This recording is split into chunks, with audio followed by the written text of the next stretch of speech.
Hello everyone, I hope you all are doing well. आज हम इस वीडियो में एक बहुत ही इंपॉर्टेंट टॉपिक के बारे में डिस्कस करने वाले हैं, जिसका नाम है जनरेशन ऑफ कंप्यूटर, जो कंप्यूटर रिलेटेड स्टडीज़ में one of the basic and important topic है। So without further ado video को स्टार्ट करते हैं।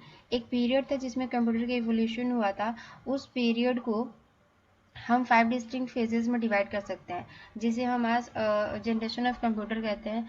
उसका हर एक फेज दूसरे फेज से डिफरेंट होता था, अलग होता था, on the basis of switching circuits जो उनमें यूज होते थे। Switching circuits means first generation में वैक्यूम ट्यूब यूज हुआ था, सेकेंड जनरेशन में स्विचिंग सर्किट के रूप में ट्रांजिस्टर्स यूज हुए थे, थर्ड जनरेशन में इंटीग्रेटेड सर्किट्स यूज होते हैं। ऐसे ही करके फोर्थ और फिफ्थ जनरेशन में भी अलग अलग स्विचिंग सर्किट्स यूज हुए थे।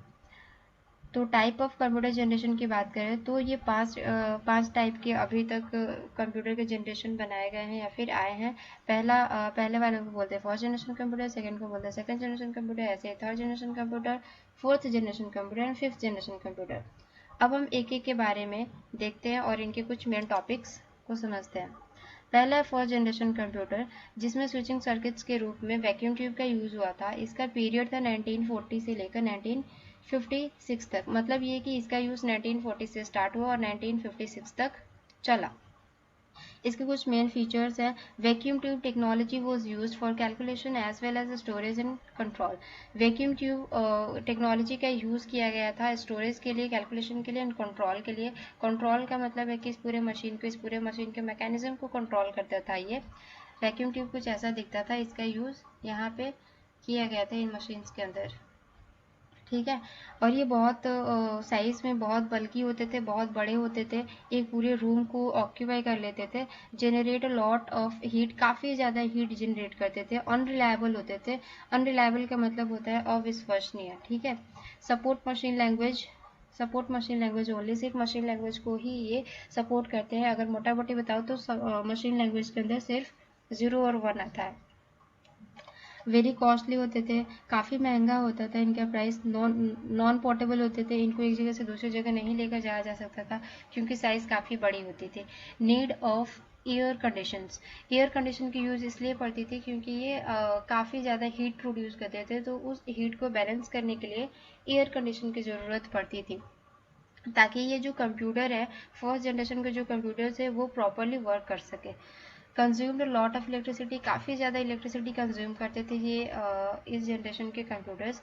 फर्स्ट जनरेशन कंप्यूटर के कुछ एग्जांपल्स है ENIAC computer, EDVAC computer and UNIVAC first computer. अब आता है सेकेंड जनरेशन कंप्यूटर्स के ऊपर। सेकेंड जनरेशन कंप्यूटर ट्रांजिस्टर्स जैसे क्या बोलते हैं इसको, स्विचिंग सर्किट का यूज़ किया जाता था। इसका पीरियड था 1956 टू 1963, मतलब 1956 में इसका यूज़ इस्तेमाल हुआ, यूज़ करना स्टार्ट हुआ और 1963 तक चला ये। इसके भी कुछ मेन फीचर्स हैं। यूज़ ऑफ ट्रांजिस्टर्स, इसमें ट्रांजिस्टर्स को यूज़ किया गया था जो सेमीकंडक्टर मटेरियल का बना हुआ था। ट्रांजिस्टर्स कुछ ऐसे दिखते थे। ये इसमें से हर एक टाइप का ट्रांजिस्टर है। इसमें किसी न किसी को आपने देखा ही होगा, इसका यूज़ इसमें किया जाता था। ये सेकेंड जनरेशन का एक कंप्यूटर का एग्जांपल है। स्मॉलर इन साइज, ये साइज में स्मॉल होते थे as compare to first generation, वैसे बड़े ये भी होते थे। More reliable than first generation computer, इन पर विश्वास किया जा सकता था as compare to first generation computer. More powerful and fast and speed, powerful भी होते थे और इनकी प्रोसेसिंग की जो स्पीड होती थी वो भी फास्ट होती थी। प्रोसेसिंग की स्पीड, इंस्ट्रक्शन से फिर जो डेटा देते हैं उनके ऊपर जो प्रोसेस होता है उसकी स्पीड इसकी बहुत फास्ट होती थी। लेस एक्सपेंसिव होता था as compare to first generation computer, महंगा वैसे ये भी होता था। Less electricity required as compare to first generation computer, electricity काफ़ी कम, क्या फर्स्ट जनरेशन के कंपैरिजन में कम कंज्यूम करता था, फिर कम इसको कम इलेक्ट्रिसिटी की रिक्वायरमेंट होती थी। Generate less heat than vacuum tube के कंपैरिजन में ये कम हीट जनरेट करता था। कौन करेगा? ट्रांजिस्टर से तो काम करता है कंप्यूटर्स के अंदर, ट्रांजिस्टर काम करता है सेकेंड जनरेशन कंप्यूटर के अंदर एंड वैक्यूम ट्यूब काम करता है फर्स्ट जनरेशन कंप्यूटर के अंदर। तो हीट यही दोनों जनरेट करते हैं। तो सेकेंड जनरेशन के अंदर जो ट्रांजिस्टर्स यूज़ होते थे वो कम हीट प्रोड्यूस करते थे as compare to vacuum tube. Okay. Still AC required, अब इतना भी कम जनरेट नहीं करते थे कि एसी की रिक्वायरमेंट ही ख़त्म हो जाएगी। यहाँ भी एसी की रिक्वायरमेंट थी। AC means air condition.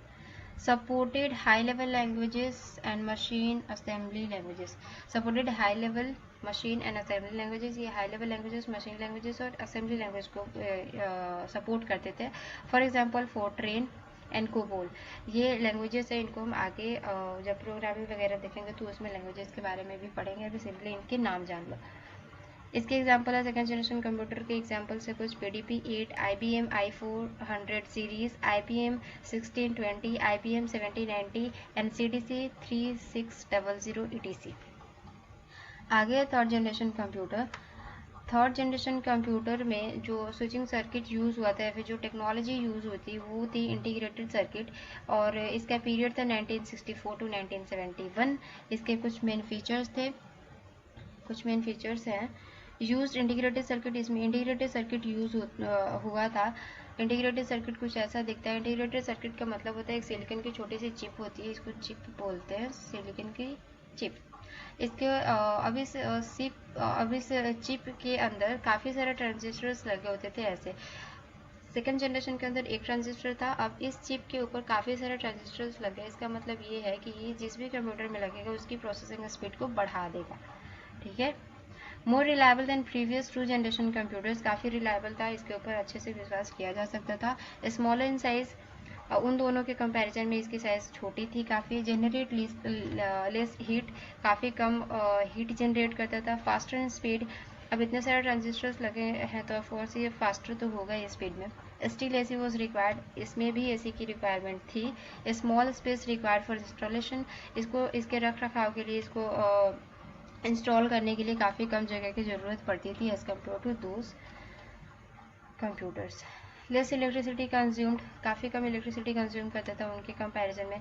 Supported high level languages like BASIC, जिसका फुल फॉर्म होता है beginners all support, beginners all purpose symbolic instruction code. ठीक है।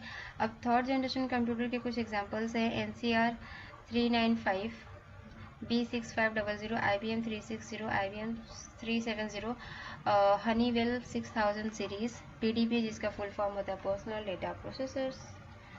अगला है फोर्थ जनरेशन कंप्यूटर, जिसके अंदर switching circuit micro processor use हुई थी, और इसका पीरियड है 1971 से स्टार्ट हुआ था और अभी तक ये चल रहा है। 4G हम चलाते हैं ना, ये वही है। 4G कंप्यूटर, मोबाइल्स, लैपटॉप्स, ये सारी चीज़ें चला रहे हैं, तो ये वही है 4G कंप्यूटर, ये 4th जनरेशन के कंप्यूटर्स ही हम चला रहे हैं। इसके कुछ main features, used large scale of integration circuits called microprocessors, later very large scale integrated circuits are used in place of LSI। इस जनरेशन के अंदर पहले LSI यूज होता था, means large scale of integration, लेकिन बाद में very large scale integrated circuits का यूज होने लगा in the place of LSI की जगह पे VLSI यूज होने लगा, जो ऐसा दिखता है। इसके अंदर और भी बहुत सारे ट्रांजिस्टर्स आ गए, जिसकी वजह से इसकी प्रोसेसिंग स्पीड उन सबसे भी काफ़ी ज़्यादा फास्टर हो गई। ठीक है। Very cheaper than previous generation of computers, काफ़ी चीपर का मतलब होता है काफ़ी सस्ता होता था, इनकी प्राइस बहुत कम होती थी उन कंप्यूटर्स के कंपैरिजन में। वेरी स्मॉल इन साइज, इनका साइज़ काफ़ी छोटा होता था। Portable and reliable than previous generation computers, previous generation computers के कंपैरिजन में ये रिलायबल होते थे एंड पोर्टेबल भी होते थे। ऑब्वियस सी बात है, जब ये छोटे होंगे तो इनको एक जगह से दूसरी जगह ले जाने में आसानी होगी, तो ये पोर्टेबल भी थे। Personal computer PCs are used, इसी जनरेशन में पर्सनल कंप्यूटर्स है, PCs है, जो आज हम यूज़ करते हैं अपने घरों में रख के टेबल के ऊपर। ठीक है। नो AC रिक्वायर्ड, यहाँ पे इतनी ज़्यादा हीट प्रोड्यूस नहीं होती थी जिसके लिए AC की रिक्वायरमेंट हो। थोड़ी बहुत जो हीट प्रोड्यूस होती थी उसके लिए अंदर इसके डिवाइसेस लगे होते थे उस हीट को बाहर निकालने के लिए और इसकी वर्किंग को प्रॉपरली वर्किंग में हेल्प करने के लिए। ठीक है। Great evolution of computer network took place, computer के नेटवर्क में भी इवोल्यूशन हुआ। नेटवर्क का मतलब होता है कि कंप्यूटर का जो यूज़ हुआ काफ़ी वाइडली हो गया, काफ़ी ज़्यादा जगहों पे होने लगा। नेटवर्क का मतलब यही होता है। Internet concept was introduced, internet concept भी इसी जनरेशन में। अगर कोई पूछते कि इंटरनेट कंसेप्ट कौन से जनरेशन में आया था, तो हम बताएंगे 4th जनरेशन ऑफ कंप्यूटर में। High level languages like C++, D base, ETC are followed. इसके अंदर कौन से लैंग्वेजेस का यूज़ हुआ है, कौन से लैंग्वेज को ये समझता है, या फिर कौन कौन से लैंग्वेजेस को ये सपोर्ट करता है, तो C है, C++ है, DBS, ये सारी लैंग्वेजेस है। इनके बारे में डिटेल में हम आगे कंप्यूटर से रिलेटेड जितनी भी वीडियोस आगे बढ़ती जाएंगी उतनी ज़्यादा हम इन सब के बारे में देखते जाएंगे। अब फोर्थ जनरेशन ऑफ कंप्यूटर के कुछ examples: Apple 2, after 8800, alter 00, PDP 11, Cray 1, which is the example of supercomputer, Star 1000, DEC 10, Cray XMP, which is again an example of supercomputer. अब आता है last generation of computer, fifth generation of computer, जो present and beyond, यानी कि अभी भी है और पता नहीं अभी कब तक चलेगा, इसके बारे में कोई अंदाज़ा नहीं लगाया गया। सो मेन फीचर्स, इसके कुछ मेन फीचर्स हैं। यूज्ड आर्टिफिशियल इंटेलिजेंस टेक्नोलॉजी, ये आर्टिफिशियल इंटेलिजेंस टेक्नोलॉजी को यूज़ करता है। आर्टिफिशियल इंटेलिजेंस टेक्नोलॉजी का यूज़ करके रोबोट वगैरह बनाए जाते हैं। एक्सट्रीमली हाई स्पीड, यही है artificial intelligence technology. Artificial intelligence इसी का यूज़ किया जाता है फिफ्थ जनरेशन ऑफ कंप्यूटर्स के अंदर। एक्सट्रीमली हाई स्पीड, इनकी स्पीड काफ़ी ज़्यादा हाई होती है, मतलब प्रोसेसिंग ऐसे फटाफट होती है इनके अंदर। कितना मज़ा आता होगा फिफ्थ जनरेशन ऑफ कंप्यूटर्स के अंदर प्रोसेसिंग करना है, फिर काम करना। True artificial intelligence is developed, true artificial intelligence जो है इसी जनरेशन के अंदर डेवलप हुआ था। Advancement in parallel processing, parallel processing क्या होती है? पैरेलल प्रोसेसिंग होती है कि एक कोई इंस्ट्रक्शन है और उस एक ही इंस्ट्रक्शन के बहुत सारे पार्ट कर दिए जाते हैं और उन पार्ट्स को अलग अलग सीपीयू क्या करता है? प्रोसेस करता है। मतलब एक ही कंप्यूटर के अंदर बहुत सारे सीपीयूज होते हैं जो एक इंस्ट्रक्शंस को ही प्रोसेस करते हैं, that is parallel processing. Introduction of the hottest और attractive area of AL which is neural network, इसके अट्रैक्टिव एरिया को क्या किया गया? इंट्रोड्यूस करा गया इसी जनरेशन के अंदर, फिफ्थ जनरेशन ऑफ कंप्यूटर के अंदर, जिसे कहते हैं neural network. Development of voice recognition and neural language processing, इसके अंदर voice recognition, neural language of processing को भी डेवलप किया गया। Availability of more friendly interface with multimedia features, fifth generation जो कंप्यूटर्स थे उनका जो इंटरफेस होता था, इंटरफेस होने का मतलब है कि उनकी जो स्क्रीन होती थी काफ़ी यूज़र फ्रेंडली होती थी और मल्टीमीडिया फीचर्स के साथ होती थी। Very powerful and compact computers are available at cheaper rates. Very compact, powerful तो पता ही चलता है पावरफुल कैसे कि अच्छे से काम करता है, ये प्रोसेसिंग स्पीड अच्छी होती है, स्टोरेज अच्छा होता होगा और भी काफ़ी सारी चीज़ें हैं पावरफुल के लिए। और कॉम्पैक्ट कंप्यूटर का मतलब है कि इसके ये काफ़ी सॉलिड दिखता था, इसमें इसकी साइज़ बड़ी नहीं होती थी और इधर उधर वायर्स भी नहीं लटके रहते थे, ठीक है। और इनका जो प्राइस था वो काफ़ी चीपर था एज़ कम्पेयर टू ऊपर वाले सारे के सारे कंप्यूटर्स, ठीक है। Familiar with all high level languages such as, ये सभी हाई लेवल लैंग्वेजेस के साथ फेमिलियर था, मतलब इन सबको सपोर्ट करता था, सबके सारे हाई लेवल लैंग्वेजेस के साथ फिफ्थ जनरेशन के कंप्यूटर्स काम कर सकते थे। For example C++, Java, Python, Fortran, etc। और फिफ्थ जनरेशन कंप्यूटर के कुछ एग्जांपल्स जो हम आज भी यूज़ करते हैं, फॉर एग्जांपल है laptop, desktop, notebook, ultrabook, Chromebook, etc। अब इस पांचों के पांचों जनरेशन को मैंने एक टेबल के अंदर समराइज़ किया है, तो फटाफट से इसको देख लेते हैं। पहला एक क्राइटेरिया हुआ first generation, second generation, third generation, fourth generation, fifth generation. Technology, first generation के अंदर कौन सी टेक्नोलॉजी यूज़ होती थी? तो वैक्यूम ट्यूब। सेकंड जनरेशन में ट्रांजिस्टर्स, थर्ड जनरेशन में इंटीग्रेटेड सर्किट्स और फोर्थ जनरेशन के अंदर माइक्रो प्रोसेसर्स। फिफ्थ जनरेशन के अंदर आर्टिफिशियल इंटेलिजेंस। स्पीड कैसे होती थी? फर्स्ट जनरेशन की स्लोवेस्ट, सेकंड जनरेशन की स्लो, थर्ड जनरेशन की मीडियम, फोर्थ जनरेशन की फास्टर एंड फिफ्थ जनरेशन की फास्टेस्ट। साइज क्या होता था? फर्स्ट जनरेशन का लार्जेस्ट, सेकंड जनरेशन का लार्ज, थर्ड जनरेशन का मीडियम, फोर्थ जनरेशन का स्मॉलेस्ट एंड फिफ्थ जनरेशन का स्मॉलेस्ट। रिलायबिलिटी क्या होती थी? इसकी होती थी ये अनरिलायबल होता था, ये लेस रिलायबल, ये मोर रिलायबल, ये मोर रिलायबल और ये भी मोर रिलायबल। ऑपरेटिंग सिस्टम का मतलब होता है कि वैसा सिस्टम जिससे ये ऑपरेट हो सके, जिससे चालू हो सके। तो उस टाइम पे कोई ऑपरेटिंग सिस्टम था नहीं, इनके पास भी नहीं था, इसके पास भी नहीं था, इसके पास था, इसके पास भी था, इसके पास भी था। लैंग्वेज, कौन सा लैंग्वेज को कौन सपोर्ट करता था, ये मशीन लैंग्वेज को सपोर्ट करता था, ये असेंबली लैंग्वेज को सपोर्ट करता था, और ये हाई लेवल लैंग्वेज को सपोर्ट करता था, ये भी हाई लेवल लैंग्वेज को सपोर्ट करता था, और ये भी हाई लेवल लैंग्वेज को सपोर्ट करता था। मैं यहाँ पे एक चीज़ क्लियर कर दूँ कि मशीन लैंग्वेज हम लोग नहीं समझ सकते, सिर्फ मशीन ही समझ सकता है, लेकिन हाई लेवल लैंग्वेजेस को यूजर समझ सकते हैं, ठीक है।